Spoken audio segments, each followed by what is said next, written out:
اعوذ باللہ من الشیطان الرجیم بسم اللہ الرحمن الرحیم ان اللہ وملائکتہ یصلون علی النبی یا ایہا الذین آمنوا صلوا علیہ وسلموا تسلیما اللہم صلی علی سیدنا و نبینا و شفیعنا و مولانا محمد وعلی آل محمد وبارک وسلم۔ محترم خواتین و حضرات، السلام علیکم۔ پیام صبح کے ساتھ ایک بار پھر حاضر میں ہوں آپ کا میزبان انیق احمد۔ جمعہ اور ہفتہ 2 دن سوال و جواب کے لیے ہوتے ہیں، آپ اور ہم جانتے ہیں۔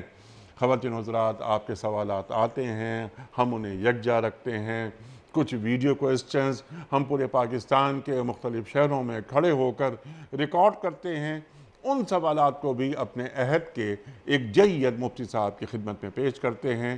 وجہ اس پروگرام کی ان 2 دنوں کے میں یہ جو سوال جواب کے پروگرام جو ہم کرتے ہیں کہ ہمارے ذہنوں میں کوئی ابہام باقی نہ رہے، کوئی گتھی ایسی نہ ہو جو سلجھ نہ پائے۔ مفتی صاحب تشریف لاتے ہیں اور قرآن و سیرت و سنت کی روشنی میں ہمیں بتاتے ہیں کہ ان مسائل کا حل کیا ہے۔ آج کے ہمارے معزز مہمان محترم مفتی محمد زبیر صاحب۔ خواتین و حضرات، مفتی محمد زبیر صاحب ہمارے ملک کا ایک جانا مانا نام، محبوب اور مقبول نام، ممبر اسلامی نظریاتی کونسل، نائب محتمم جامع صفہ اور فارغ التحصیل دارالعلوم کراچی۔ مفتی محمد زبیر صاحب کو خوش آمدید کہتے ہوئے پروگرام کا آغاز اللہ تعالیٰ کے بابرکت نام سے سورہ نبا اور آیات 1 سے 11۔ اعوذ باللہ من الشیطان الرجیم بسم اللہ الرحمن الرحیم عَمَّ يَتَسَاءَلُونَ عَنِ النَّبَإِ الْعَظِيمِ الَّذِي هُمْ فِيهِ مُخْتَلِفُونَ كَلَّا سَيَعْلَمُونَ ثُمَّ كَلَّا سَيَعْلَمُونَ أَلَمْ نَجْعَلِ الْأَرْضَ مِهَادًا وَالْجِبَالَ أَوْتَادًا وَخَلَقْنَاكُمْ أَزْوَاجًا وَجَعَلْنَا نَوْمَكُمْ سُبَاتًا وَجَعَلْنَا اللَّيْلَ لِبَاسًا وَجَعَلْنَا النَّهَارَ مَعَاشًا صدق اللہ العظیم۔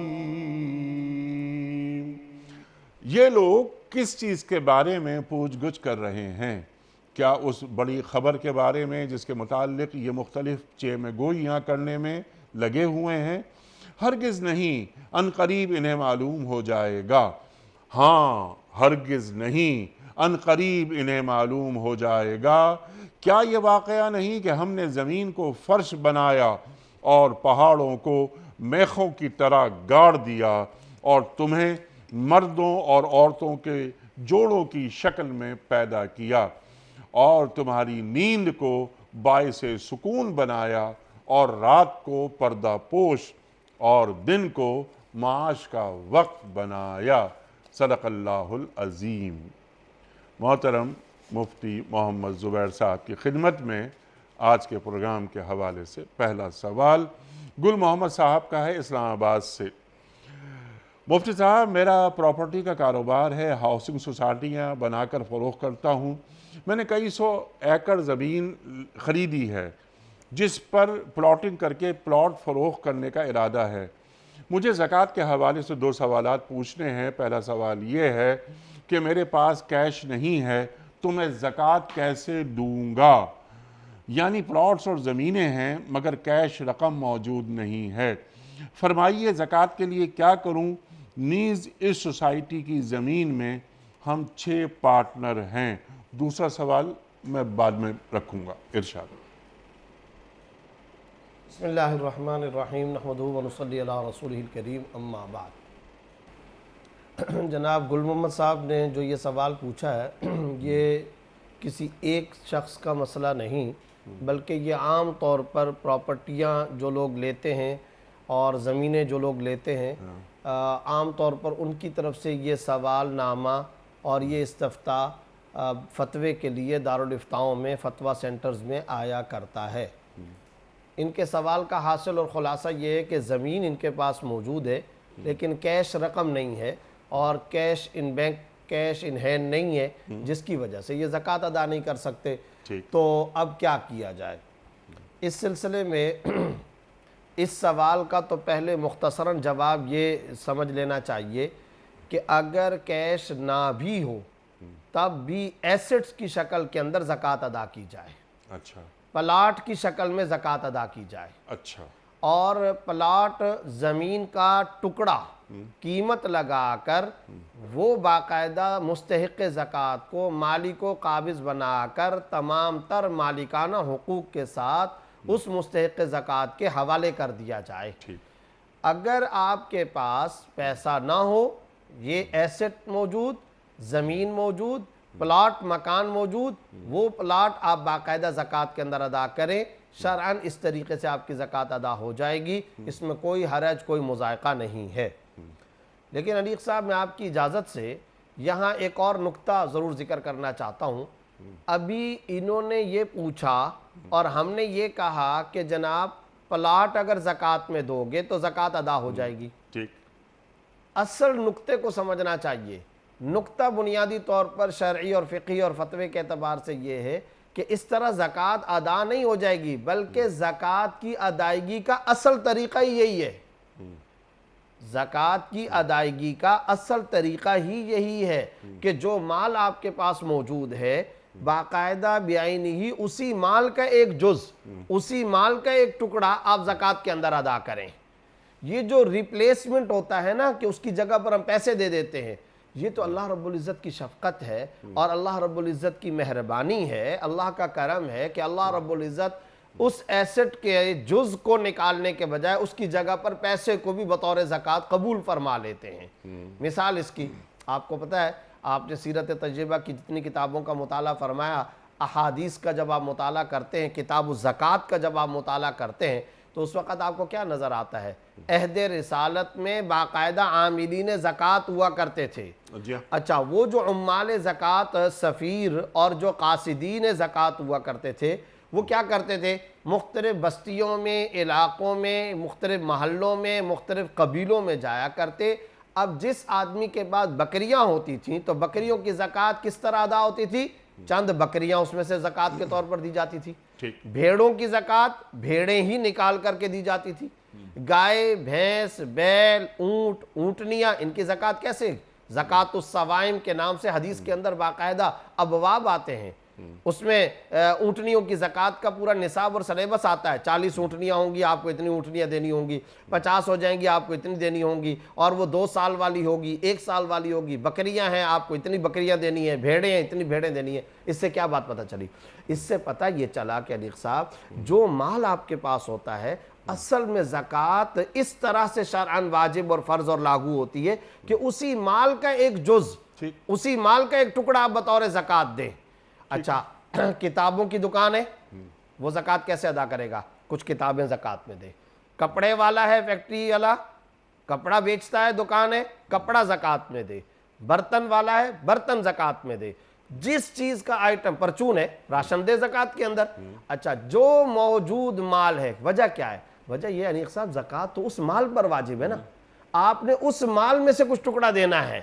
اچھا، لیکن میں نے ایک بات بیچ میں عرض کی، یہ اللہ کا فضل اور اللہ کا کرم ہے کہ اللہ تعالیٰ پیسے کو بھی قبول فرما لیتے ہیں۔ ریپلیسمنٹ ہماری ہاں مشرقی خواتین ہیں، آپ کو معلوم کہ ہماری مشرقی خواتین کا، بلکہ پوری دنیا میں خواتین کا یہ معاملہ ہوتا ہے کہ ان کے پاس جو زیور ہوتا ہے نا، بڑی محبت تو وہ ان کی بڑی محبت والی چیز ہوتی ہے. اچھا وہ میکے سے لے کر کے آئی ہوئی ہوتی ہیں. اچھا شادی کو 60 سال ہو گئے، 50 سال ہو گئے، 40 سال ہو گئے، لیکن وہ جو ماں نے زیور دیا تھا، وہ جو ابا جان نے زیور دیا تھا، تو وہ بیٹی اب جو خود ماشاءاللہ ماں بن گئی اتنے بچوں کی، لیکن وہ اس کو محفوظ کر کے رکھتی ہے. حتیٰ کہ ہمارے ہاں مشرقی گھرانوں کے اندر تو صرف اور صرف یہ نہیں ہے کہ زیور کو محفوظ رکھا جاتا ہے، اس کو احیاء التراث، یعنی ایک عجائب گھر کی چیز یا ایک محبت والی چیز، بلکہ ماں باپ نے جو برتن دیے ہوئے ہوتے ہیں ان برتنوں کو بھی خواتین بڑی حساسیت کے ساتھ محفوظ رکھتی ہیں. پڑوس میں اگر برتن چلا جائے کھانے کی فکر نہیں ہوتی، بچہ بھیج کر بار بار برتن کا مطالبہ کیا جاتا ہے. تو بعض لوگ اس کے اوپر یہ بھی سوچتے ہیں یار وہ برتن ہی تو تھا، کٹورا ہی تو تھا، گلاس جگ ہی تو تھا، پلیٹ ہی تو تھی، ڈونگا ہی تو تھا، کیوں اس کی اتنی زیادہ حساسیت؟ وجہ یہ ہے کہ اس خاتون کی اس کے ساتھ ایک دیرینہ محبت ہوتی ہے اور وہ ماں باپ کی یادگار ہوتی ہے. اچھا اب کیا ہے، یہی سوال میں دوسرے انداز میں رکھتا ہوں. خواتین اکثر پوچھتی ہیں ہمارے پاس زیور ہے اور 7.5 تولہ سونا سے زیادہ زیور موجود ہے، یا کچھ 1-2 تولہ سونا ہے اور اس کے ساتھ چاندی ہمارے پاس موجود ہے، اب ہم زکوٰۃ کیسے ادا کریں؟ ہمارے پاس تو کیش ان ہینڈ نہیں ہے، ہمارے پاس تو پیسہ نہیں ہے. ہم اس کے وقت کیا جواب دیتے ہیں؟ بھائی یہ جو پیسہ تھا یہ تھا ہی متبادل. اصل تو یہ کہ ایک بوندا زکوٰۃ میں دو، اصل تو یہ کانٹا زکوٰۃ میں دو، اصل تو یہ ایک ہار اٹھا کر کے زکوٰۃ میں دو، اصل تو یہ کہ نیکلیس ایک لاکٹ ہی آپ باقاعدہ طور پر زکوٰۃ میں ادا کرو. لیکن چونکہ عورت کو محبت ہوتی ہے، وہ اپنا زیور بچا کر سیو رکھنا چاہتی ہے، اس کی جگہ پر وہ قیمت لگا کر قیمت کا حساب کر کے پیسہ ادا کرتی ہے. شرعاً جائز ہے، it is allowed in the light of the Quran و سنہ. شرعاً جائز ہے، لیکن افضل وہ ہے کہ وہی چیز ادا کرو، وہی چیز ادا کی جائے. اب یہاں جو گل محمد صاحب نے سوال پوچھا تو یہ تو اب ہم نے افضل طریقے پر جا رہے ہیں اور مفتی صاحب کہ اپنا پلاٹ ہی ایک باقاعدہ مستحق زکوٰۃ. اچھا وہ اس پہ سوال میں رکھوں گا آپ کی خدمت میں کہ اس کا طریقہ کیا ہوگا، لیکن اس سے قبل جب عورت جس کو اپنے زیور سے بڑی محبت ہے وہ پیسے دے دیتی ہے، یا میاں سے کہہ دیتی ہے، بھائی سے کہہ دیتی ہے، ابا سے کہہ دیتی ہے کہ یہ 2 لاکھ روپے آپ زیور پہ زکوٰۃ بنی مثال کے طور پر وہ آپ دے دیجئے گا، انہوں نے دے دی یا پیسے لا کے دے دیے اور اس عورت نے وہ زکوٰۃ ادا کر دی.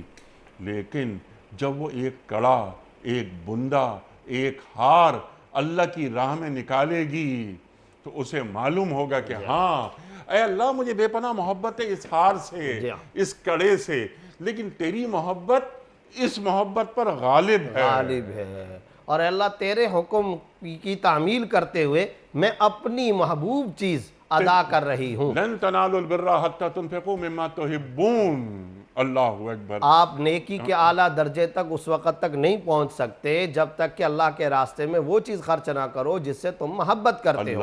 جو آیت آپ نے پڑھی اس کا ترجمہ یہ ہے، 4تھا سپارہ یہیں سے شروع ہو رہا ہے. تو اصل بات یہ ہے کہ دل پہ ٹوک لگتی ہے، دل پہ بعض اوقات بوجھ آتا ہے، لیکن اللہ کی محبت کو آپ غالب کر دیتے ہیں. یہ ادا اللہ کو بھاتی ہے، یہ طرز اللہ تعالیٰ کو پسند ہے، یہی تو اللہ تعالیٰ کو مطلوب ہے، یہی تو اللہ تعالیٰ چاہتے ہیں، یہی تو مقصود ہے. ہاں البتہ جو بات جس حد تک ہے وہ ہم ضرور ذکر کریں گے، یہ واجب نہیں ہے، اس طرح فرض نہیں ہے کہ آپ وہی بوندا دیں، لازم نہیں ہے. یہ اللہ کی شفقت ہے، اللہ کا فضل ہے، اللہ کا کرم ہے کہ اللہ اس کی جگہ پر کوئی اور مال بھی اگر دے دو گے، پیسے بھی ادا کرو گے تو بھی زکوٰۃ آپ کی ادا ہو جائے گی. اب مفتی صاحب گل محمد صاحب کا سوال جو اسلام آباد سے ہے، اب ان کے پاس انہوں نے کہا میرے پاس سینکڑوں ایکڑ زمین ہے، زکوٰۃ دینے کے لیے پیسے نہیں ہیں. مثال کے طور پر ہم 400 ایکڑ زمین ہے ان کے پاس، تو 400 ایکڑ کا مطلب زکوٰۃ بنی ان کی 10 ایکڑ، 40واں حصہ اگر ہم لگا لیں تو 10 ایکڑ. اب یہ 10 ایکڑ زمین زکوٰۃ میں کیسے دیں گے؟ وہ جن کے پاس گھر نہیں ہے، مستحق ہیں، ان کو پلاٹ دے دیا. اب جن کے پاس گھر نہیں ہے ان کو پلاٹ دے دیا، یہ 10 ایکڑ زمین بانٹ دی. اب وہ بیچارے غریب جو زکوٰۃ لے رہے ہیں اس پلاٹ کا کیا کریں گے؟ اس پہ گھر کیسے بنائیں گے؟ ان کے پاس کھانے کو نہیں ہے، رہنے کو نہیں ہے، تو یہ پلاٹ انہیں دے دیں گے. طریقہ کیا ہوگا؟ دیکھیں اصل بات تو یہ ہے کہ قیمت لگا لی جائے. اور قیمت لگا کر کے جو پلاٹ آپ زکوٰۃ کے اندر ادا کریں گے اس پلاٹ کی آپ نے قیمت کا ایک تو حساب لگایا، جیسا کہ آپ نے ابھی بتایا 400 ایکڑ زمین ہے، اس میں سے اتنے ایکڑ 10 ہے 8 ہے جو بھی بنتا ہے وہ زکوٰۃ کے اندر ادا کر لے۔ اب اس میں مختلف افراد کو دے دیا جائے، قیمت کا حساب لگا کر کے دیا جائے، فائل ان کے حوالے کر دی جائے، پھر وہ جو مستحق زکوٰۃ ہے جب وہ وصول کر لے گا اس کو جا کر کے مارکیٹ میں بیچے، وہ جیسے چاہے کرنا چاہے کرے، اس کو اپنے وہ زراعت کے لیے رکھنا چاہتا ہے رکھے، وہ مالک و مختار ہے، مکان بنانا چاہتا ہے بنائے، اگر اس کے بعد پیسے نہیں ہیں وہ بیچنا چاہتا ہے بیچے۔ چنانچہ خود میرے ذریعے سے کراچی کے اندر کچھ لوگوں نے یہ کام کیا، اور الحمدللہ جب ہم نے مستحقین زکوٰۃ کو وہ فائلیں دے دی انہوں نے اگلے دن اوپن مارکیٹ میں جا کر کے فروخت کر دی۔ ہاں یہ ضرور ہے، یہ ضرور ہوتا ہے کہ بعض اوقات وہ چیز فروخت کرنے میں کچھ ٹائم لگ جاتا ہے، لیکن ایسا بھی ہوا الحمدللہ ثم الحمدللہ، یہ واقعات بھی میرے سامنے آئے کہ ماشاءاللہ اس مستحق زکوٰۃ فرد نے پلاٹ کو اپنے پاس محفوظ کر لیا، فائل اپنی تجوری کے اندر رکھ لی، کل کو بچے جوان ہوئے، اس شخص نے یہ پلاٹ باقاعدہ فروخت کیا، جو 4 لاکھ کی مالیت کا تھا 20 لاکھ میں فروخت کیا، اور پھر اس سے اپنے بچوں کی شادیاں کر لی۔ تو بہت اچھی بات ہے ماشاءاللہ، زبردست اس کی اجازت ہے، بالکل اجازت ہے، اس میں کوئی حرج کی بات نہیں۔ بالکل ٹھیک ہے، کلیئر ہو گئی یہ بات۔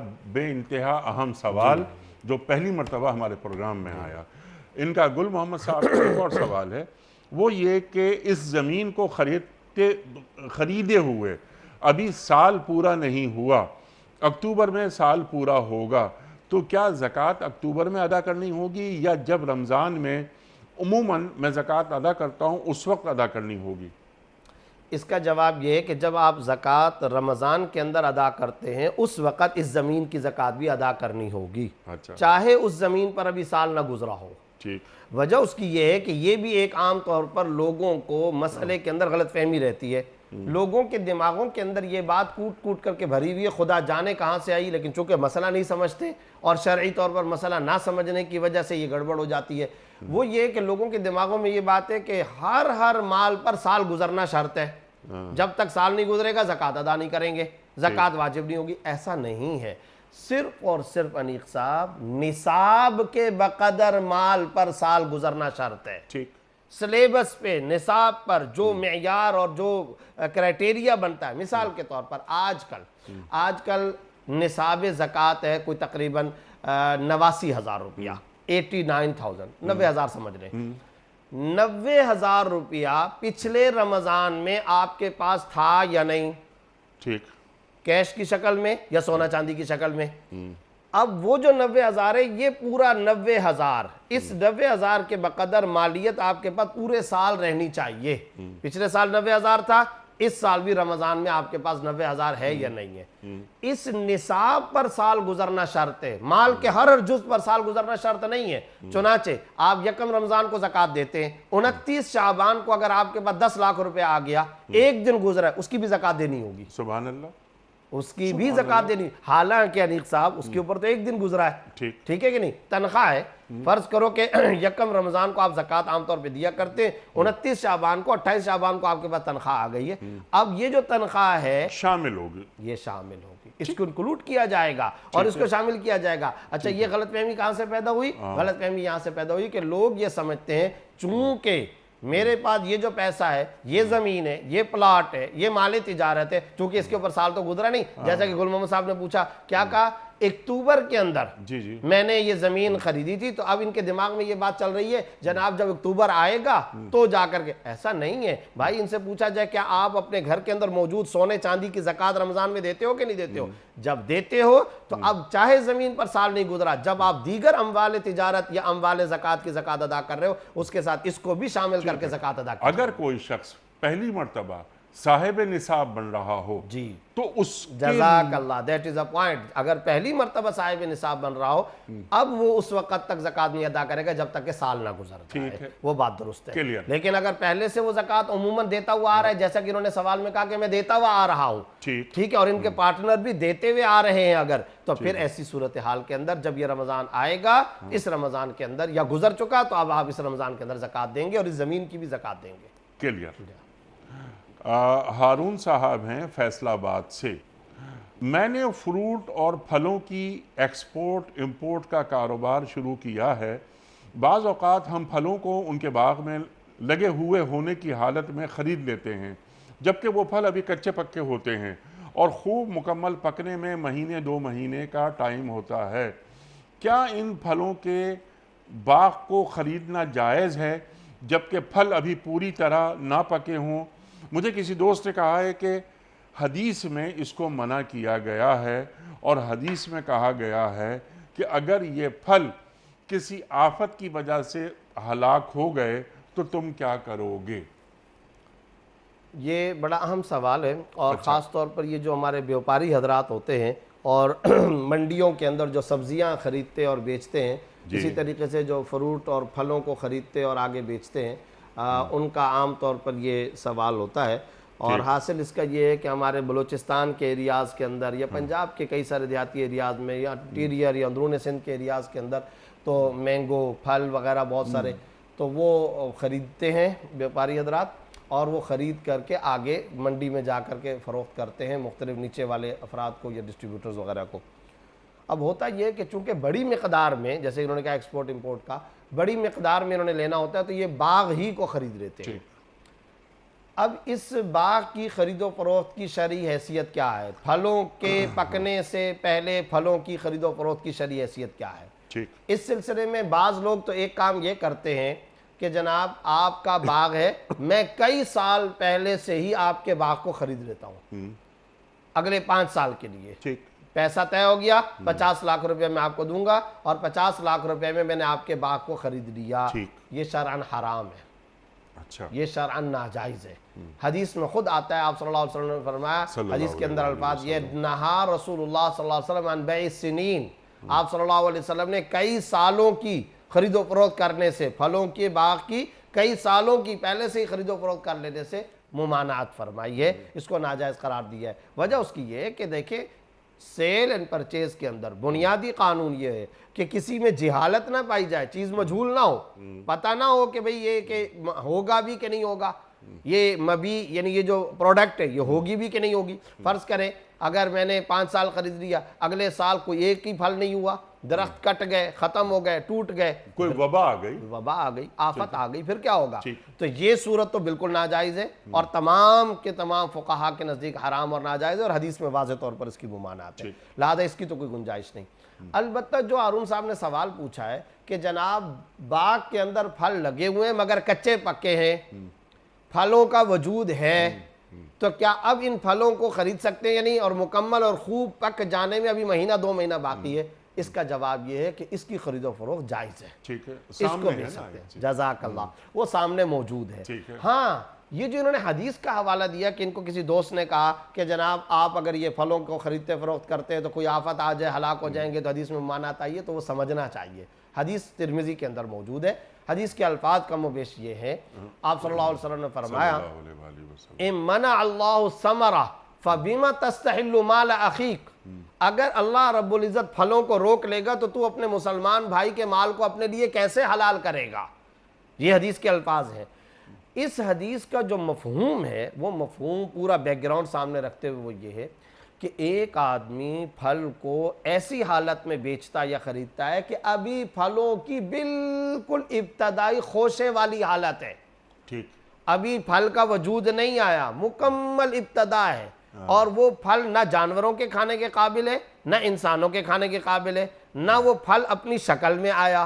اس کی مثال انیق صاحب آپ کو پتہ ہے یہ جو کھجوریں ہوتی ہیں، کھجوروں میں ایک تو وہ ہوتی ہے جو باقاعدہ کھجور جو رمضان کے اندر ہم کھاتے ہیں، جس سے ہم افطاری وغیرہ کرتے ہیں، جو باقاعدہ پک چکی ہوتی ہے تر و تازہ، ایک کھجور ہوتی ہے جس کو اردو میں کھجی کہتے ہیں، پیلے رنگ والی، اچھا وہ بھی جائز ہے اس کا بیچنا خریدنا۔ اس سے بھی پہلے وہ کھجور آتی ہے جب وہ سبز رنگ کا ہوتا ہے، اور سبز رنگ سے بھی پہلے پھول ٹائپ کا آتا ہے۔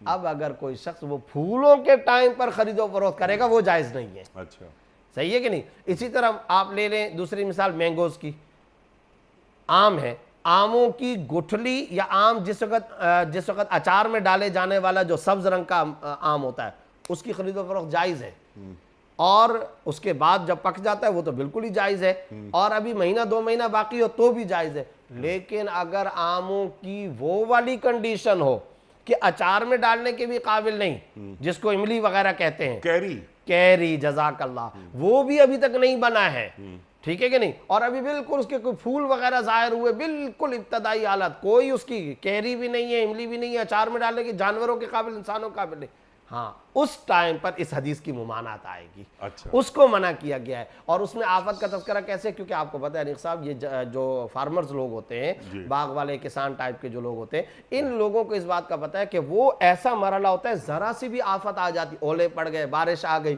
کوئی موسم اونچ نیچ ہو گیا تو وہ ضائع ہو جاتا ہے. اس کو منع فرما رہے ہیں آپ صلی اللہ علیہ وسلم کہ بھائی اگر تم نے اس حالت میں اس کی خرید و فروخت کر لی تو پھر اگر وہ کسی آفت کی وجہ سے، معمولی سی آفت ہے اور وہ ہلاک ہو گیا، تو پھر کیسے تم ادا کرو گے؟ وہ کیسے اپنے مسلمان بھائی کے پیسے کو حلال کرو گے جو تم لے چکے اور اب تم نے تو اس کو پھل دینے تھے، اب کیسے دو گے؟ اس کی ممانعت ہے. لیکن جو یہ سوال انہوں نے پوچھا ہے کہ جناب پھل کے وجود میں آ جانے کے بعد اور پھل سامنے ظاہر ہو چکا، جیسا کہ آپ نے کہا وہ نظر آ رہا ہے، اور پھر آپ نے یہ کہا کہ 1-1.5 مہینہ 2 مہینہ باقی ہے، اس حالت میں پھلوں کی خرید و فروخت بالکل جائز ہے، اس میں کوئی ممانعت نہیں. البتہ اس میں ایک کنڈیشن ہے. کنڈیشن یہ ہے، آپ نے ابھی پھلوں کو خرید لیا، ابھی یہ مکمل پکے نہیں ہیں، تو آپ ان پھلوں کو درخت پر رہنے دینے کی شرط نہ لگائیں. اچھا کنڈیشن نہ لگائیں، خاموشی اختیار کریں اور یہ کہیں کہ بھئی یہ پھل میں نے خرید لیے اور یہ میں نے آپ کا باغ 50 لاکھ روپے میں خرید لیا، یہ پھل میرے ہو گئے. وہ بیچنے والا باغ کا مالک کہتا ہے ٹھیک ہے میں نے بھی، لیکن اب یہ نہ کہا جائے زبان سے کہ اب خرید و فروخت ہو جانے کے بعد اب میں ان پھلوں کو اس درخت پر رہنے دوں گا اور یہ کنڈیشن اور شرط ہے لاگو، یہ نہ کہا جائے. بس خاموشی اختیار کی جائے، سمپل مطلقاً سادہ عقد کیا جائے. اس کے بعد جب خرید و فروخت ہو گئی، اب مالک باغ کی اجازت سے اگر آپ ان پھلوں کو درخت پر رہنے دو گے تب تک کے لیے، جب تک کہ وہ پک نہیں جاتے، تو شرعاً اس کی اجازت ہے تاکہ آپ کا نقصان نہ ہو اور یہ پھل پک جائیں. مگر زبان سے آپ نے شروع میں کنڈیشن نہیں لگانی ہے. اچھا کنڈیشن کیوں نہیں لگانی ہے؟ اس کا ریزن کیا ہے؟ ریزن از اونلی دیٹ، حدیث کے اندر یہ بات بار بار آتی ہے کہ، اور آپ کو پتہ ہے شریعت کا یہ قانون ہے کہ جب کوئی آدمی کوئی چیز خرید لیتا ہے تو پھر بنیادی طور پر تو خریدار اور فروخت کرنے والے کے درمیان میں یہ معاملہ طے ہو چکا، بھائی یہ تمہارا ہے، یہ میرے درختوں کو فارغ کرو، پھلوں کو کاٹو اور لے جاؤ اپنے گھر. اصولی طور پر تو یہی ہونا چاہیے. بھئی میں نے آپ سے ایک چیز خریدی ہے تو اب آپ کی ملکیت ختم ہو گئی، آنرشپ ختم، میری آنرشپ ہے، تو آپ کیا کہو گے؟ بھائی میرا گودام خالی کرو، بھائی میرے درخت خالی کرو، میری ٹیبل خالی کرو، میری یہ دکان کے اندر جو تمہارا سامان پڑا ہوا ہے اس کو خالی کرو. تو یہاں پر بھی یہی بات آ سکتی ہے. لیکن چونکہ ایسی صورت میں خریدار کا نقصان ہو سکتا ہے، لہذا خاموشی اختیار کی جائے، مطلقاً یہ عقد کیا جائے، سادہ سمپل یہ سیل پرچیز کا معاملہ کیا جائے، کنڈیشن نہ لگائی جائے، ویسے اس کی اجازت سے اس کو رہنے دیا جائے تب تک کے لیے جب تک کہ وہ پک نہ جائیں. یہ شرعاً جائز ہے اور اس میں شرعاً کوئی ممانعت نہیں ہے. اس طریقے سے پھلوں کا باغ بیچا اور خریدا جا سکتا ہے. سبحان اللہ سبحان اللہ. ایک ایک بات کلیئر ہو گئی. سبحان اللہ سبحان اللہ. جویریہ ہیں کراچی سے. سوال ان کا یہ ہے کہ یہ آئی بروز وہ بناتی ہیں، وہ پوچھ رہی ہیں آپ سے کہ کیا آئی بروز بنانا جائز ہے؟ دیکھیں اس میں دو باتیں ہیں. پہلی بات تو یہ ہے کہ یہ جو آئی بروز ہوتی ہیں بعض خواتین کے اور بعض مردوں کے بھی ایسا ہوتا ہے کہ وہ بھویں جو ہے نا وہ بہت بڑھ جاتی ہیں، اوپر کی طرف بال جا رہے ہیں، نیچے کو لٹک رہے ہوتے ہیں، بھدا پن محسوس ہوتا ہے، اور یا تو دیکھنے میں رکاوٹ آتی ہے، اور اگر دیکھنے میں بھی بینائی اور نظر کے اندر رکاوٹ نہ بھی آئے تب بھی بہت زیادہ بھدا پن ہوتا ہے اور اوپر نیچے بال بے ترتیبی سے لگ رہے ہوتے ہیں. ایسی صورتحال میں ان کو کاٹ کر معتدل بنا دینے کی شرعاً اجازت ہے. اچھا وہ آپ کاٹ بھی سکتی ہیں، جو بھی خاتون پوچھ رہی ہیں وہ کاٹ سکتی ہیں اور اس کو معتدل بنایا جا سکتا ہے. لیکن انیق صاحب یہ ہے وہ والی بات جو میں نے جو پوری تصویر کشی کر دی ہے، بھدا پن ہے، بال اوپر جا رہے ہیں، نیچے آ رہے ہیں، یہ والی کنڈیشن ہے، تب تو یہ ہے کہ آپ بھووں کو کاٹ کر معتدل بنا سکتے ہیں. لیکن جو آج کل ہمارے معاشرے اور سماج میں چل رہا ہے کہ بیوٹی پارلر میں جایا جاتا ہے اور وہاں جا کر کے باقاعدہ سرمے کی سی لکیر بنا لیا کرتی ہیں اور وہ اوپر نیچے سے کاٹ لیتی ہے، کوئی بھدا پن بھی نہیں ہوتا، درمیان میں فاصلہ دے دیا کرتی ہیں، اوپر نیچے اس کو اس طریقے سے کاٹ کر کے باقاعدہ اس کو بلیڈ پھیر کر کے اس کو کاٹ کر کے بالوں کو نچوڑ کر کے بالوں کو کھینچ کر کے سرمے کی سی ایک باریک سی لکیر بنا دی جاتی ہے. یہ ناجائز ہے، گناہ ہے، اس کے اوپر لعنت آئی ہے. صحیح مسلم کی حدیث ہے، آپ صلی اللہ علیہ وسلم فرمایا لعن اللہ الوامسہ والمستوسمہ لعن اللہ النامسہ. کیا اللہ تعالیٰ کی لعنت ہو بالوں کو گدوانے والی اور گودنے والی یہ جو بالوں کو اس طریقے سے بناتی ہیں، یا اپنے عورتیں جو شوقیہ فیشن کے طور پر سر کے بالوں کو کاٹتی ہیں، ان سب پر لعنت آئی ہے۔ یہ ناجائز کام ہے، اس کو مکروہ تحریمی نہیں بلکہ حرام کہا گیا ہے، کیونکہ یہ ملعون کام ہے۔ تو یہ جو طریقہ کار ہے، اور انہوں نے ایک لفظ استعمال کیا بنوانا، بنانا بھی جائز نہیں، بنوانا بھی جائز نہیں، اور یہ دونوں لفظ حدیث مسلم کے اندر آئے ہوئے ہیں۔ لعن اللہ الوامسہ والمستوسمہ، لعن اللہ النامسہ والمستوسمہ، یہ مختلف الفاظ مختلف کتب احادیث کے اندر موجود ہے، سیاہ ستہ کے اندر یہ روایتیں موجود ہیں، اس لیے یہ ناجائز ہے، اس سے بچنا ضروری ہے۔ خواتین آج کل بیوٹی پارلر کا رواج بہت زیادہ ہو چکا ہے، ہاں ویسے جائیں، وہ اپنا میک اپ کرنے کے لیے جانا چاہیں، اس میں کوئی حرج کی نہیں، خواتین کی بناؤ سنگار خواتین ہی کریں، مرد کے ذریعے سے نہ ہو۔ اور دوسرے نمبر پر اگر کوئی چھوٹی بچی ہے اور اس کے سر کے بال اتنے زیادہ بڑھ گئے کہ وہ سنبھالے نہیں سنبھلتی ہے، اور وہ نیچے پیر تک آ رہے ہیں، نیچے تک آ رہے ہیں، اور وہ بیچاری نہیں سنبھال سکتی، شریعت میں اس کی بھی اجازت ہے کہ ان بالوں کو تھوڑا سا کاٹ کر اس بچی کے اعتبار سے عمر کے حساب سے معتدل بنا دیا جائے۔ لیکن یہ جو باقاعدہ فیشن چل چکا ہے، یہ جو ہمارے ہاں بیوٹی پارلر کا ایک کلچر ڈیولپ ہو چکا ہے، شریعت میں اس کی کوئی گنجائش نہیں ہے، یہ ناجائز ہے، اس سے بچنا ضروری ہے۔ اللہ اکبر، یہ ناجائز ہے اور اس سے بچنا ضروری ہے۔ نصیر صاحب ہیں کراچی سے، میں عمرے پر جا رہا ہوں، میری عادت ہے خوشبودار پان کھانے کی، احرام کی حالت میں خوشبودار پان استعمال کرنا جائز ہے؟ ارشاد۔ دیکھیں اصل بات تو یہ ہے کہ آپ کو معلوم ہے کہ حالت احرام میں خوشبو لگانا اور خوشبو استعمال کرنا درست نہیں ہے۔ اب انہوں نے خوشبودار پان کا کہا ہے، اصولی طور پر اگر کوئی کھائے جانے والی چیز ہے اور اس میں کوئی خوشبو کا استعمال ہے تو دیکھا جائے گا کہ وہ خوشبو مغلوب ہے یا غالب ہے۔ اگر وہ خوشبو مغلوب ہو، یعنی اس کے جو بھی چیز آپ کھا رہے ہیں اس کے انگریڈینٹس کے اندر خوشبو ایک معمولی ہے، باقی چیزیں زیادہ ہیں، تو ایسی صورت میں اس کے کھانے کی گنجائش ہے، شرعی طور پر وہ کھایا جا سکتا ہے، لہذا یہ خوشبودار پان استعمال کر سکتے ہیں، کیونکہ خوشبو اس میں بہت کم ہوتی ہے۔ باقی وہ جو پورا کتھا ہے یا اس کا جو پورا پتا ہے تو وہ ظاہر ہے کہ وہ زیادہ ہوتا ہے، تو گنجائش تو ہے۔ لیکن پھر بھی چونکہ اس بات کا بعض اوقات فیصلہ کرنا کہ خوشبو بہت زیادہ نکل رہی ہے، خوشبو کم ہے، خوشبو اتنی ہو گئی ہے کہ اب وہ خوشبو دائیں بائیں تک لوگوں کو سونگی جا رہی ہے، اس طرح کا چونکہ معاملہ ہوتا ہے تو اس لیے بچنا ہی بہتر ہے، افضل یہ کہ چھوڑ دیا جائے، کیوں ضرورت ہے؟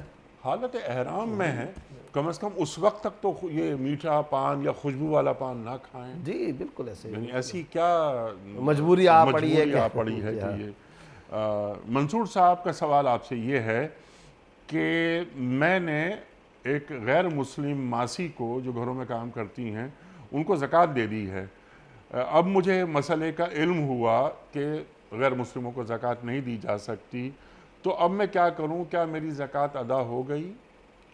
دیکھیں اصولی طور پر یہ بات ذہن میں رکھنی چاہیے کہ غیر مسلم کو زکوٰۃ نہیں دی جا سکتی، ٹھیک ہے، اور غیر مسلم کو اگر زکوٰۃ ادا کی جائے گی اس سے زکوٰۃ ادا بھی نہیں ہوگی۔ قرآن کریم کے اندر آپ کو معلوم ہے کہ باقاعدہ مصارف زکوٰۃ اللہ رب العزت نے بیان فرمائے، تو وہ مسلمان ہونا ضروری ہے، اور حدیث کے اندر جو آپ صلی اللہ علیہ وسلم نے ایک حدیث میں الفاظ استعمال فرمائے وہ ہے تُؤْخَذُ مِنْ أَغْنِيَائِهِمْ وَتُرَدُّ عَلَىٰ فُقَرَائِهِمْ، مسلمانوں کے اغنیاء اور مالداروں سے یہ زکوٰۃ لی جائے گی اور مسلمانوں کے فقراء پہ خرچ کی جائے گی۔ زکوٰۃ مسلمان کا حق ہے، مسلمان کے علاوہ کسی کا حق نہیں ہے۔ یہ اللہ رب العزت نے اسلام کے اندر غربت کے خاتمے کا ایک نظام بنایا ہے، اور آج بھی ساری دنیا یہ بات جانتی ہے کہ اگر امت مسلمہ زکوٰۃ صحیح طور پر مسائل کو سمجھ کر ادا کرنے والی بن جائے، سوسائٹی سے غربت کا خاتمہ ہو جائے گا۔ جیسے ابھی تھوڑی دیر پہلے اسی پروگرام میں وہ جو سوال آیا تھا کہ پلاٹ زکوٰۃ میں دیے جائیں، تو اب آپ بتائیے، یعنی میں نے بھی توجہ نہیں کی، آپ نے ایک لفظ استعمال فرمایا کہ جناب 400 ایکڑ میں سے 10 ایکڑ اس کی زمین وہ باقاعدہ زکوٰۃ میں جائے گی، تو آپ بتائیے الحمدللہ 10 ایکڑ کتنی بڑی زمین ہوتی ہے، صحیح ہے نا، بہت بڑی زمین ہوتی ہے۔ اور پھر سوسائٹی کی زمین تو اللہ کے فضل و کرم سے اگر اس طریقے سے تقسیم اموال شروع ہو جائے تو کبھی بھی کئی لا یکون دولۃ بین الاغنیاء منکم، یہ جو ارتکاز دولت ہے اس کی خرابی نہیں آئے گی، اور یہ جو دولت کا بھاؤ کیپٹلزم میں ہے اور سرمایہ دارانہ نظام میں نیچے سے اوپر کی طرف جاتا ہے، دولت کا ہمیشہ رخ ادھر ہوتا ہے، رجحان ادھر ہے، مشہور ہے نا پیسہ پیسے کو جنم دیتا ہے، تو پیسہ پیسے کو جنم کب دے گا؟ اسی وقت تو دے گا جب اس کے بعد پیسہ موجود ہو، وہ لگائے انویسٹمنٹ کرے تو پھر پیسہ پیسے کو جنم دے گا۔ اور پھر دوسری بات یہ امیر امیر تر، غریب غریب تر، یہ کس کا شاخسانہ ہے؟ کیپٹلزم کا شاخسانہ ہے، سرمایہ دارانہ نظام کی نحوست بد ہے۔ اور اسلام نے جو زکوٰۃ کا نظام رکھا ہے، صدقات کا نظام رکھا ہے، عطیات کا رکھا ہے، فدیے کا رکھا ہے، کفارات کا ایک سلسلہ ہے، قسم کے کفارے، زہار کے کفارے، مختلف قسم کے کفارے۔ اور ابھی تھوڑی دیر پہلے یہ جو سوال ہوا تھا کہ حالت احرام کے اندر وہ خوشبو استعمال کر، اس میں آپ کو پتہ ہے دم، یعنی اندازہ لگایا جائے کبھی کبھی خالص معاشی نقطہ نظر سے انیق صاحب اگر آپ دیکھیں، ایک ماہر معاشیات بن کر کے ایک آدمی اپنی بیوی کو کہتا ہے کہ تو میری ماں جیسی ہے، سوال یہ پیدا ہوتا ہے اس کے اوپر مال صدقہ کرنے کا آرڈر کیسے آ گیا؟ یعنی اس میں کوئی ظاہری طور پر جوڑ اور مناسبت نظر نہیں آتی۔ ایک آدمی کہتا ہے خدا کی قسم میں آپ کے گھر میں قدم نہیں رکھوں گا، اسلام یہ کہہ رہا ہے اگر تم جانا چاہتے ہو پہلے 10 مسکینوں کا کھانا کھلاؤ یا ان کو کپڑے دو۔ حالانکہ ان دونوں احکام میں کوئی آپس میں جوڑ نہیں ہے، کوئی آپس میں مناسبت نہیں ہے۔ اصل بات یہ ہے اگر آپ ماہر معاشیات کی نظر سے دیکھیں تو آپ کو لگے گا اسلام یہ چاہتا ہے مال کا رخ امیروں سے غریبوں کی طرف ہو۔ جو مالدار ہیں وہ پیسہ دیں، فدیہ دیں، کفارہ دیں، منت دیں، نظر دیں۔ اور آپ کو ایک دلچسپ بات بتا دوں، آپ صلی اللہ علیہ وسلم نے ایک حدیث میں فرمایا، اور یہ حدیث ترمذی کے اندر موجود، لا تنظروا، کیا فرمایا؟ نظر نہ مانا کرو۔ یہ جو ہمارے ہاں بعض لوگ منت مانتے ہیں، تو فرمایا کہ منت اور نظر نہ مانا کرو، فَإِنَّ النَّذْرَ لَا يُغْنِي لَا تُغْنِي عَنِ الْقَدْرِ شَيْئًا إِنَّمَا يُسْتَخْرَجُ بِهِ مِنَ الْبَخِيلِ۔ فرمایا کہ اس منت اور نظر ماننے سے تقدیر تو نہیں بدلے گی، ٹھیک ہو گیا، البتہ اس منت اور نظر سے بخیل سے مال نکلوا لیا جاتا ہے۔ اللہ اکبر، اندازہ لگائیں کیا خوبصورت بات ارشاد فرمائی۔ کیوں؟ آپ ایک ماں ہیں، وہ کہتے ہیں یا اللہ میرے اس بچے کو شفا مل جائے، میں ایک بکرا ذبح کروں گی، ٹھیک ہو گیا۔ اب یہ بتائیں شفا، صحت، دولت، رزق، مال، موت، زندگی تو اللہ رب العزت کے فیصلے اور تقدیر ہے۔ اس کام کے کر لینے سے وہ جو بچہ ہے اس کی زندگی یا موت کا فیصلہ تبدیل تو نہیں ہو جائے گا۔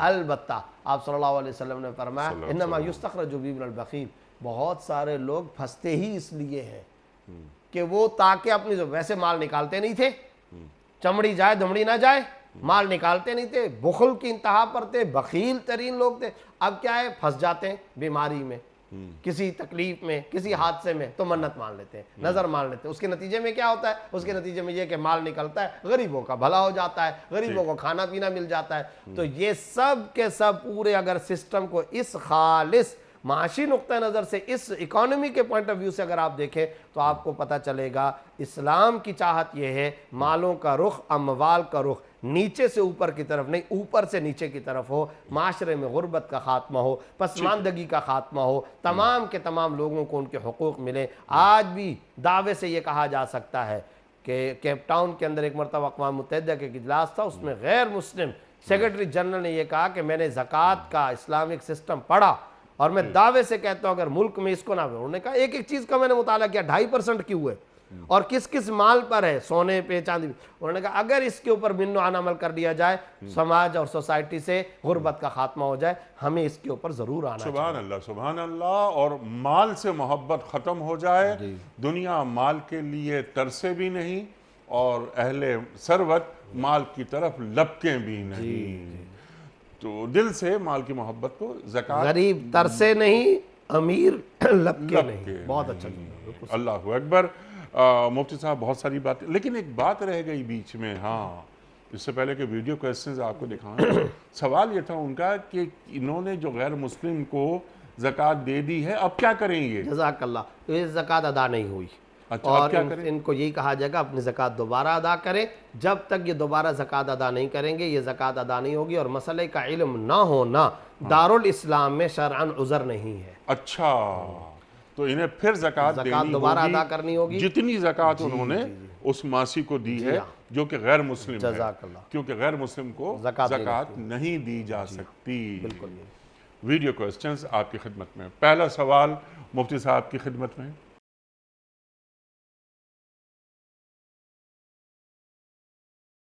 السلام علیکم مفتی صاحب، میرا سوال یہ ہے کہ مذہب کو سائنس کی بنیاد پہ پرکھا جا سکتا ہے؟ بہت بڑا سوال ہے۔ پروگرام کا چونکہ اختتامی حصہ چل رہا ہے تو اس میں تو تفصیلات بہت زیادہ ہیں، لیکن میں مختصراً ذکر کر دیتا ہوں۔ اصل بات یہ ہے کہ اس کا الٹ ہے، سائنس کو مذہب کی بنیاد پہ پرکھا جائے گا، مذہب کو سائنس کی بنیاد پر نہیں پرکھا جائے گا۔ کیا مطلب؟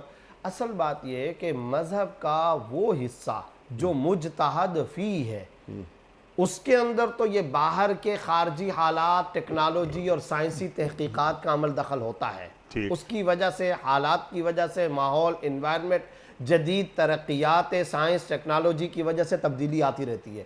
لیکن انیق صاحب جو ہیں اعتقادی احکام شریعت اور جو بنیادی عقائد اور ضروریات دین جس کو کہا جاتا ہے، ان میں سائنس کی بنیاد پر تبدیلی نہیں ہوگی۔ کیوں؟ وجہ اس کی یہ نہ ہی پرکھا جا سکتا ہے۔ وجہ اس کی یہ کہ انیق صاحب بات یہ ہے کہ مذہب کی یہ بنیادی تعلیمات وحی کی بنیاد پر آئی ہیں، اور سائنس کی صورتحال یہ کہ بنیادی اصول تو اگرچہ وحی سے آئے، لیکن اس کے اوپر جتنی تحقیقات در تحقیقات جزوی، فروعی، اصولی، تفصیلی طور پر کی جا رہی ہے وہ تو انسانوں کا کام ہے۔ سادہ لفظوں میں سائنس تو انسانی علم ہے، اور وحی کا علم یہ تو خدائی علم ہے۔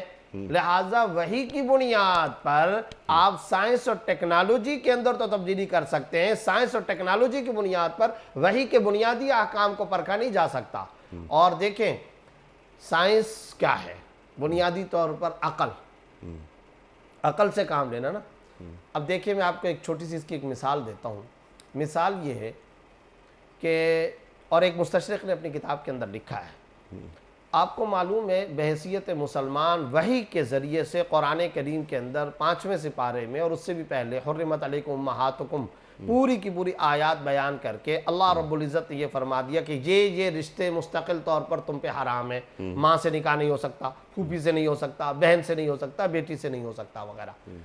اب آپ اندازہ لگائیں خالص مذہب کو ہٹا کر کے، خالص سائنسی بنیاد پر، عقل کی بنیاد پر باقاعدہ مستشرقین نے لکھا ہے کہ حیرت کی بات ہے کہ جی بہن سے نکاح کیوں نہیں ہو سکتا، حالانکہ بہن تو بھائی کے سارے مزاج سے واقف ہے، اس کو تو یہاں تک انہوں نے لکھا ہے، اس کو تو یہاں تک ہی پتا ہے کہ اس کو کپڑے پہننے میں کلر کون سے والا پسند ہے، غذا اور خوراک کے اندر مرچیں چینی کیسی پسند ہے، یہ اٹھتا کیسے، بیٹھتا کیسے، ساری زندگی کٹھے گزاری ہے۔ تو ساری زندگی کٹھے گزارنے کے بعد انڈرسٹینڈنگ جو ہوا کرتی ہے، مزاج و مذاق کا میل جو ہوتا ہے، وہ تو بہن زیادہ بھائی کو جانتی ہے، لہذا یہ شادی ہو سکتی ہے۔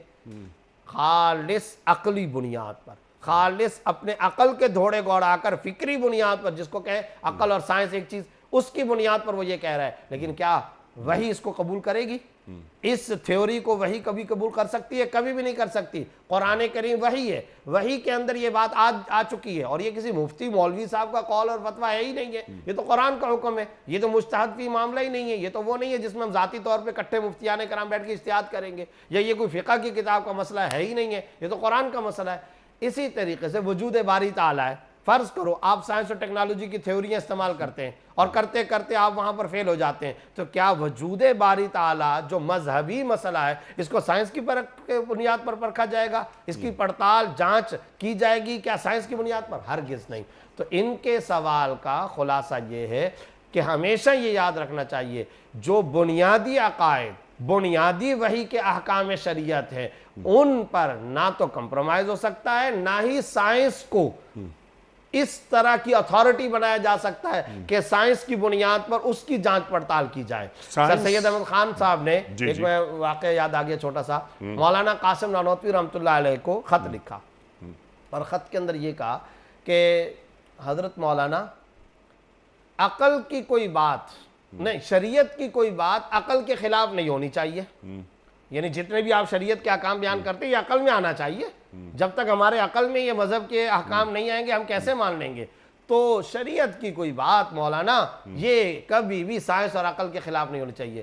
تو مولانا قاسم نانوتوی رحمۃ اللہ علیہ نے جواب میں لکھا کہ محترم آپ نے صحیح بات لکھی مگر آپ نے الٹ کر دیا، اصل بات یہ عقل کی کوئی بات شریعت کے خلاف نہیں ہونی چاہیے۔ اور اگر یہ سمجھا جا رہا ہے کہ عقل کی یہ بات شریعت کے خلاف ہے تو اپنی عقل کو ری چیک کیا جائے، اس میں تبدیلی کی جائے گی، شریعت میں تبدیلی نہیں ہوگی۔ ٹھیک ہے، وہی کیونکہ یہ عقل اور وحی کے درمیان جو مسائل ہیں جو آپ نے بات فرمائی، اور مفتی صاحب اس سے پہلے کہ اگلا سوال ہم رکھیں آپ کی خدمت میں، سائنسی جو تھیریز ہیں وہ تبدیل ہوتی رہتی ہے، تغیر اور تبدل آتا رہتا ہے وقت کے ساتھ زمانے کے ساتھ۔ آپ بتائیے طبی دنیا میں کتنی تبدیلیاں ہیں۔ کل تک جن چیزوں کو کہا جا رہا تھا کولیسٹرول کا ذریعہ، آج کہا جا رہا ہے خوب کھاؤ۔ کل تک کہا جا رہا تھا کہ فلاں فلاں چیز یہ، آج کہا جا رہا ہے نہیں، یہ تبدیل ہو گئی ہے۔ خود بانیان سائنس، فلکیات کے ماہرین، آج بے شمار تھیوریز آ چکی ہیں کہ ان کو غلط ثابت کر دیا گیا ہے۔ وہی تو کبھی تبدیل نہیں ہو، لا یتغیر ولا یتبدل، اس میں تغیر و تبدل نہیں ہو سکتا۔ لن تجد لسنت اللہ تبدیلا ولن تجد لسنت اللہ تحویلا، نہ اس میں تبدیلی آئے گی، نہ چینجنگ آئے گی، نہ تحویل آئے گا، نہ اس کے اندر اس طرح کا معاملہ ہے کہ رجوع کر لیا گیا اللہ رب اس طرح کا معاملہ نہیں ہے۔ تو اس لیے یہ بات ذہن میں رکھنی چاہیے۔ اور پھر اس کا ایک، چونکہ ہمارے یہ نوجوان بھائی جو ہیں عام طور پہ لگتا ہے کہ کالج اور یونیورسٹی کے ساتھ ہی ہوا کرتے ہیں، تو ایک بات میں عرض کیا کرتا ہوں کوسچن آنسر کے سیشن میں، اگر سر پر ٹوپی پوری فٹ نہیں آ رہی نا تو ٹوپی کی تراش خراش کرو۔ یہ کوئی طریقہ نہیں ہے کہ اگر ٹوپی فٹ نہیں آ رہی تو سر کی تراش خراش شروع کر دیا آپ نے۔ اور آج ہم یہ کرنے لگے، آج ہم یہی کرنے لگتے ہیں کہ ہم سر کی تراش خراش، سر کو ادھر سے کاٹ لو ادھر سے کاٹو۔ ارے بھائی اس ٹوپی کی تراش خراش کرو، اس کو بڑا چھوٹا کرو طولن اور عرضاً، لیکن اپنے سر کو نہ کاٹو۔ یہاں پر بھی یہ بات ہے، آپ اپنی عقل کی تھیوری، سائنس اور ٹیکنالوجی کی ایجادات اور ترقیات اور تھیوریز، ان کو ری چیک کریں، نظر ثانی کریں، تبدیلی تغیر لائیں، وہ سلسلہ جاری ہے۔ مذہب لا یتغیر ولا یتبدل ہے، اور خاص طور پر مذہب کی بنیادی اعتقادی تعلیمات و احکام۔ سبحان اللہ، سبحان اللہ۔ اپنی پوزیشن کو قرآن کے مطابق رکھیں، جزاک اللہ۔ قرآن کی پوزیشن کو تبدیل نہ اس کریں، کو چینج نہ کیا جائے۔ خود بدلتے نہیں، قرآن کو بدل دیتے ہیں۔ ہوئے کس درجہ فقیہان حرم بے توفیق، اقبال کہہ کر چلے گئے۔ تو اپنی پوزیشن قرآن کے مطابق۔ اللہ اکبر، اللہ اکبر۔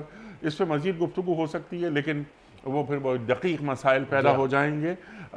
تو اگلا سوال رکھتے ہیں۔ آپ نے بالکل کلیئر کر دی ہے بات، بالکل واضح ہو گئی یہ بات۔ اگلا سوال مفتی صاحب کی خدمت۔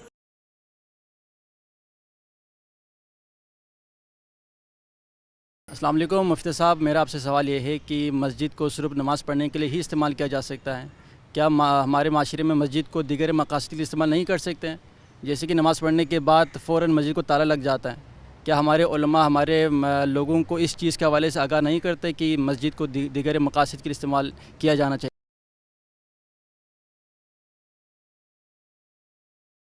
اصولی طور پر ان کے سوال کا مختصر جواب یہ ہے کہ مسجد کو صرف اور صرف نماز کے لیے ہی استعمال نہیں کرنا چاہیے، بلکہ مسجد کے اور بے شمار بڑے نبوی انقلابی مقاصد تھے، اور ان مقاصد کے لیے ان کو استعمال کرنا چاہیے۔ اور شاید اب جو جملہ میں کہنے لگا ہوں، اگر آپ اس کی تحقیق فرمائیں گے اور علیحدگی کے اندر ہمارے ناظرین و سامعین بیٹھ کر کے اس کے اوپر غور کریں گے تو آپ کو نظر آئے گا امت مسلمہ کے موجودہ دور کے زوال اور پستی کے اسباب میں سے ایک سبب یہ ہے کہ ہم نے مساجد کو رکعتوں کی مسجد بنا دیا ہے، مشن کی مسجد نہیں بنایا۔ بہت اچھی بات۔ ہم نے رکعتوں والی مسجد بنا دیا ہے۔ رکعتوں والی مسجد کی وٹ زمین، یعنی نماز ہوئی، جیسا کہ انہوں نے خود یہ لفظ کہا، تالا لگ جاتا ہے، چلے جاتے ہیں۔ یہ بتائیے عہد رسالت کی مسجد نبوی کا نقشہ کیا تھا؟ کیا صفہ مسجد نبوی کے اندر نہیں تھا؟ سب سے بڑی اسلامی اعلیٰ درجے کی انسانیت ساز یونیورسٹی صفہ کا چبوترا نہیں تھا؟ کیا استوانت الوفود وہاں پر موجود نہیں ہے؟ آج بھی آپ حرمین شریفین جائیں، جو کالم ہیں، استوانہ ابی لبابہ ہے، اسی طرح مختلف استوانے ہیں، کالمز، ان میں ایک کالم پر آج بھی لکھا ہوا ہے استوانت الوفود، مختلف ڈیلیگیشنز کی میٹنگ پوائنٹ، یہ جگہ، یہ کالم تھا۔ آپ صلی اللہ علیہ وسلم یہاں تشریف فرما ہوتے تھے، اور یہاں پر بیٹھ کر کے آنے والے مسلمان بھی اور غیر مسلم وفود سے بھی ملاقات فرماتے تھے۔ اچھا آگے چلیے، قم یا خالد فإنک امیر هذه الجماعہ، حضرت ابو بکر بیٹھے ہیں، حضرت عمر بیٹھے ہیں، حضرت علی، حضرت عثمان، مجلس صحابہ کرام، حضرت خالد بن ولید مکہ کا تھنک ٹینک اسلام قبول کرنے کے لیے آ رہا ہے، اور کہاں سے؟ مکہ سے۔ اور کیا اعلان کر کے وہاں پر آ رہے ہیں؟ جس کو بیویاں بیوہ کرانی ہوں، بچے یتیم آ جائیں میرے مقابلے، میں جا رہا ہوں محمد صلی اللہ علیہ وسلم کے قدموں میں، میں ان کی غلامی اختیار کرنے جا رہا ہوں۔ اور پھر کیا ہوا؟ مدینہ منورہ میں وہ داخل ہوتے ہیں، اور داخل ہونے کے بعد باہر کسی نے دیکھ لیا، بھاگتے وہ صحابی، یا رسول اللہ خالد بن ولید آ گئے۔